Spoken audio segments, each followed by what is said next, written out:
और मध्य प्रदेश के सीहोर स्थित कुबेरेश्वर धाम में प्रसिद्ध कथावाचक पंडित प्रदीप मिश्रा ने एक विवादित बयान को लेकर सार्वजनिक रूप से माफी मांगी। मामला महाराष्ट्र के चाकरवानी में हुई उनकी कथा का है, जहां उन्होंने भगवान चित्रगुप्त को लेकर कथित रूप से टिप्पणी की थी। इस बयान के बाद कायस्थ समाज में तीव्र नाराजगी फैल गई और कई शहरों में प्रदर्शन शुरू हो गए। कई संत, कथावाचक और धार्मिक संगठनों ने भी इस टिप्पणी की आलोचना की। बढ़ते विवाद को देखते हुए पंडित प्रदीप मिश्रा ने प्रेस वार्ता आयोजित कर सफाई दी और क्षमा मांगी। प्रदीप मिश्रा ने कहा कि यदि मेरे कथन से किसी समाज या व्यक्ति को ठेस पहुंची है तो मैं क्षमा मांगता हूं।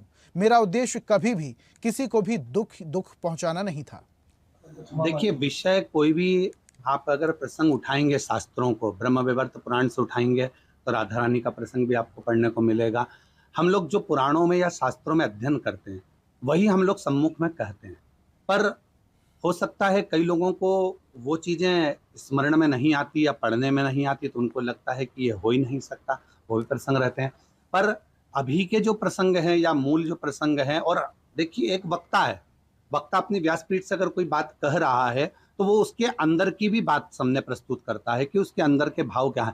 परंतु कोई किसी के हृदय को ठेस पहुंचाना या किसी को गलत कहना, ये किसी वक्ता के लिए नहीं है या किसी व्यासपीठ के लिए नहीं है।